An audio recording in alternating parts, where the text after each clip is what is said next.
fantastic program. And there was one episode where they were following someone through their day, and the person didn't know what was going on, but everywhere they looked there were people holding out their phones. And it turned out that they were in some penal program and they were being punished, and so this was part of their punishment, public humiliation. I'm not saying that this is public humiliation, it's really exciting and pleasant, but it's just all the cameras. Anyway. So, Nick, we're very excited because we're very excited to see you in person, but also very excited because Rootstech is coming to London in 2019, and a few of us here are going to be Rootstech ambassadors. Oh, fantastic! How exciting! At the event. So, what are you doing at Rootstech 2019? Now, that would be telling because I haven't quite worked it out yet. Yeah.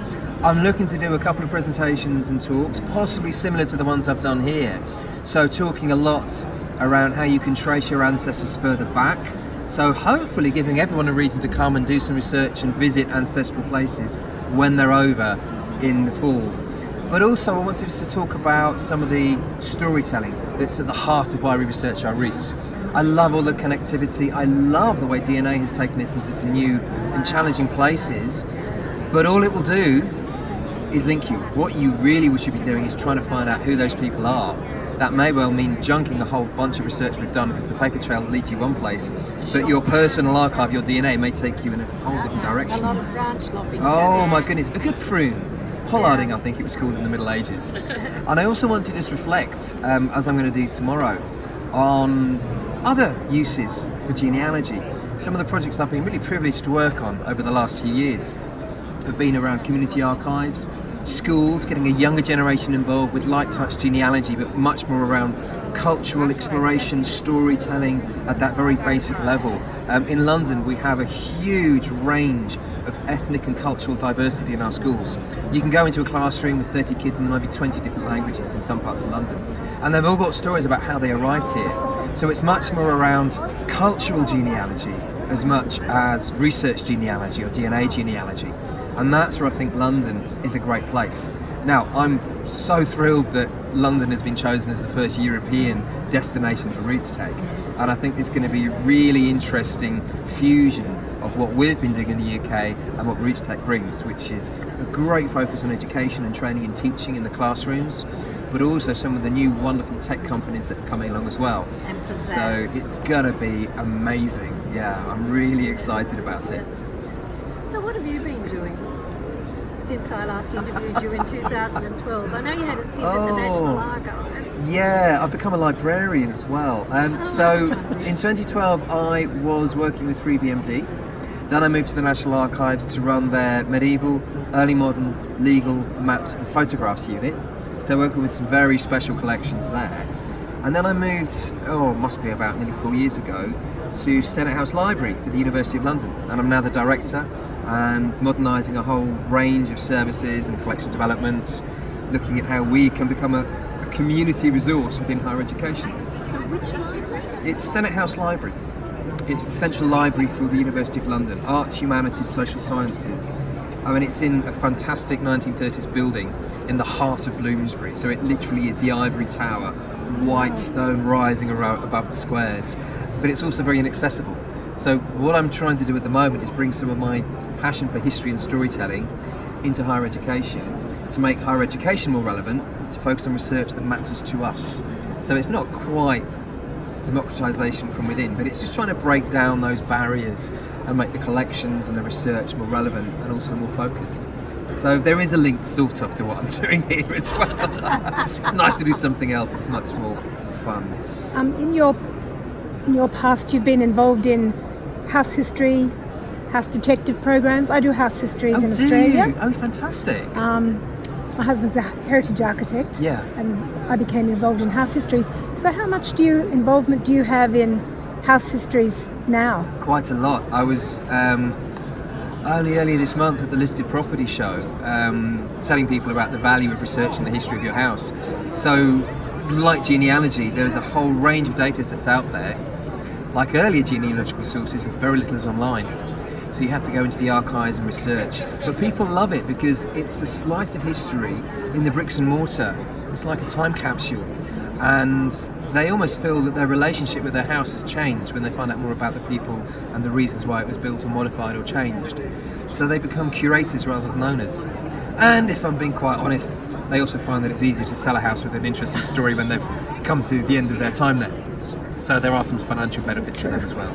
So again, it's just that it's a different way of looking at the past. I like this whole sense of that it's personal heritage as much as genealogy or house history or local history. It is much broader and deeper than that. And the sources that are out there are, it can be challenging, but you get that eureka moment when you stumble across something. I've just had one myself half an hour ago, finding out about my rather dodgy great-grandfather, who I didn't know existed until about 4 months ago. Turns out he's a bigamist. There we go. So, a bigamist, right. And it came from one of the new resources, Genealogy Bank, where you've got these digitised newspapers from 1690, and there was the note of his marriage that he'd kept secret from all his classmates where he was at university in Minneapolis. So I've now got American ancestry to revel in as well. Oh my gosh, how Revel in exciting. bigamy, but anyway, let's discuss that. Those are the best stories. They are the great They're stories. the good stories, though. Yeah. I know, but isn't that the thing though? The people who often go to the margins of society interact with the state and therefore generate records. And people often think, oh, agricultural labourers, there's no point tracking them down. They're the ones I love the most because they are a challenge.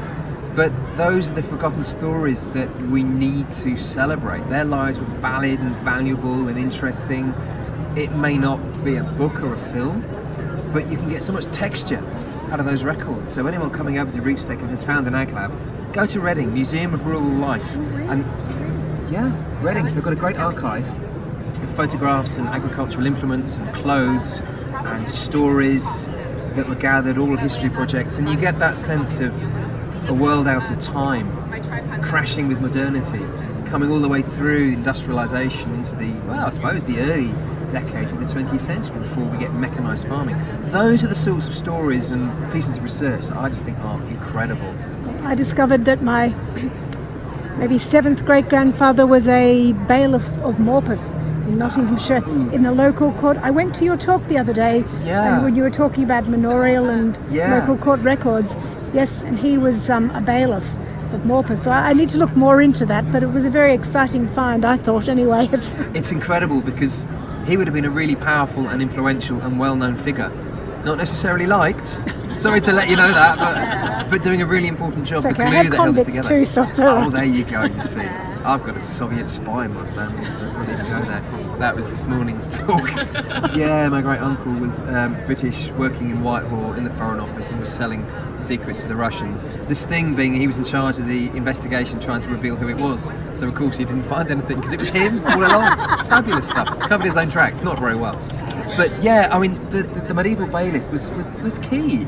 They were a business manager, they were a farmer in every sense, they would have had their finger on the pulse of daily life, looking after their lord's interests but trying to help the locals on the ground as well, because it was in their best interest to make sure you had well-stocked farms and people not going hungry, because otherwise they'd revolt or die and nothing would ever get done. So it was a really interesting job, the bailiff, at that time. Oh, So thank those you. are the sorts of nuances and textures that you get when you just read some of the secondary sources around what the manorial system was like. Yes, well, that's where I found him in a number of cases that he was involved, but I haven't. Probably holding them before the courts. Yes. Yes. So what got you started in genealogy? Money. No, I'd say that harshly, but it's sort of true because I had never done any genealogy before. Who do you think you are? Okay. And I only took that on because it was just another TV commission.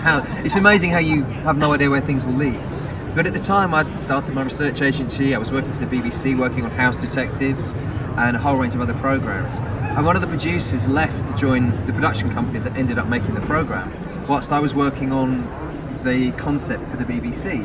So when it was commissioned, I just moved across to the production team, did the consultancy, put the researchers together, and spent 4 very happy years looking into celebrity lifestyles.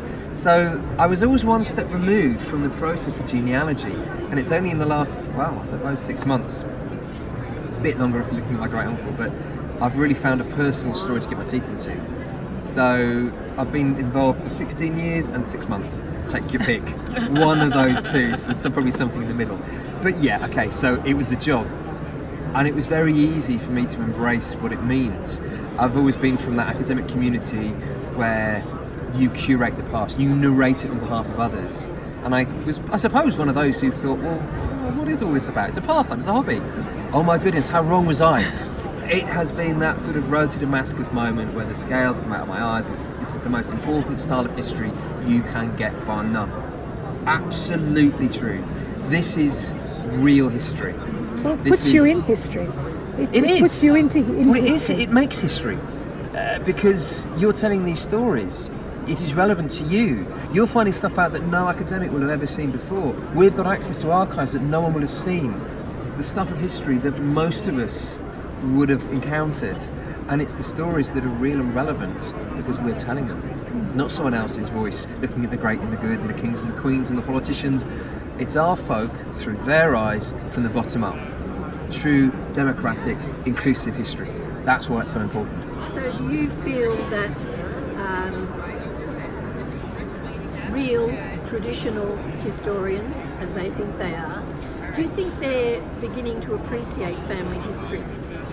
Yes, they are, and I think there is and should always be a place for the real traditional academic historians. It's just that the academy needs to shift a little bit to a more relevant position. And I've had that challenge. My last book, Restless Kings, was about Henry II and the very early Middle Ages. It did include Magna Carta, that sort of foundation of liberty, but trying to find a relevance to that was quite challenging. I found it in that 1204 was the Brexit of its day, and as we are going through a similar painful and challenging separation from mainland European politics, that was my way in. That was what made that period of history, that 60 years that led up to 1204, relevant to a modern audience. But I think there's also another challenge, and that's to commission histories that are jointly balanced between the academic and the funder and those who will be taking part in the research process. Too often it's, here's an academic project, now let's find some people that we can either ask questions of or get data from. And it's very one directional. What we're seeing now is a big, big shift. We've got a network evolving that's looking to see how we can create a structure to make it even better. It's called Historians Collaborate. That's the Twitter hashtag. Historians Collaborate. And it's an alliance of public historians, but also a whole range of the personal heritage networks. British Association for Local History, Federation of Family History Societies, Society of Genealogists, Oral History Societies, Community Archives, so that we can then broker much better research projects that will add value back into the communities whilst also generating material of use to the wider academy. So it's just a recalibration of that relationship, and now it's really timely because we've got data, we've got stories, we've got the raw material, and as the state archives have been picked over or released online, where else is there to go but back to us? So we hold the whip hand, we hold the cards. It's a really interesting shift. Well, I'm just going to say, we're excited. I have not been, just a couple of years ago when I was 16. I was last time I was there, my father was in the military, and so I was there at the time I was 12 until 16, so just a few years ago. Anyway, so have you been to London before? I've never left the country For before. those of us that This was it. It was like, we're going to apply, and if we get accepted, then this will be what gets us out. give us some That give is us some so advice for Fantastic. Okay, London. so coming to London, do all the touristy things. Yeah. Be absolutely shameless about it. Go to Buckingham Palace, go to all of the key places, Tower of London, do the sightseeing, go to theatre, enjoy that bit. The culture is there, and I don't do enough and I live there. It's always the way, isn't it? It's on your doorstep, Hampton Court Palace. So immerse yourself and leave enough time to do those sort of big set pieces. But what I would say is also leave some time to visit the National Archives down at Kew. There are some great resources there. I mean, I promised myself this time, I didn't have time in 2012, I promised myself to go to the Family History Library, made some great discoveries. So now I felt I've been there, I've done that. So do that at the National Archives. But also, if you found connections back into parts of the country, visit. Absolutely visit. This whole thing about ancestral tourism, It is the most incredible thing where you stand on the spot where your ancestors lived or died. You see the graveyard, and it's really moving when you find that grave of your ancestor and you just leave a flower there and you think, oh my goodness, that's my flesh and blood.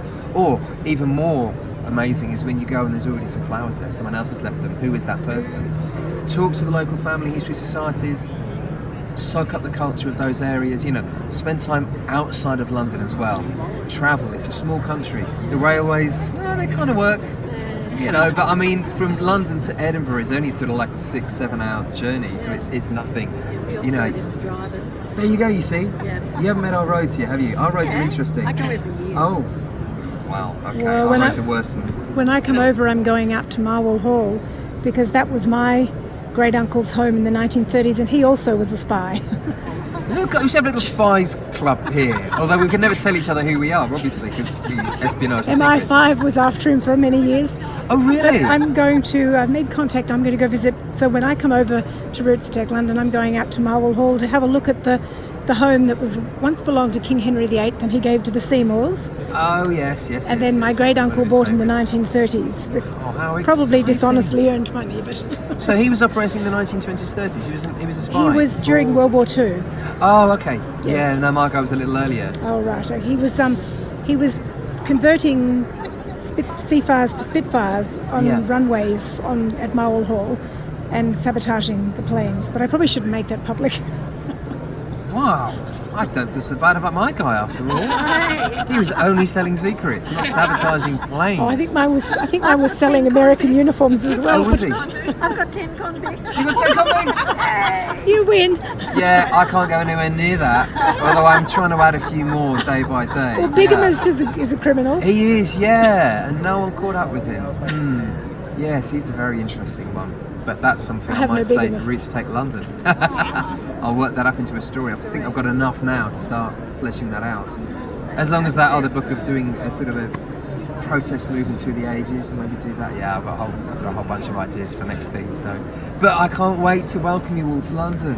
I will be there, and exciting. you know, any help that you need with setting up some of those research trips, just shout. I'd be really happy to help. It's going to be so exciting. You regret saying that. No, I'm never. putting this on YouTube.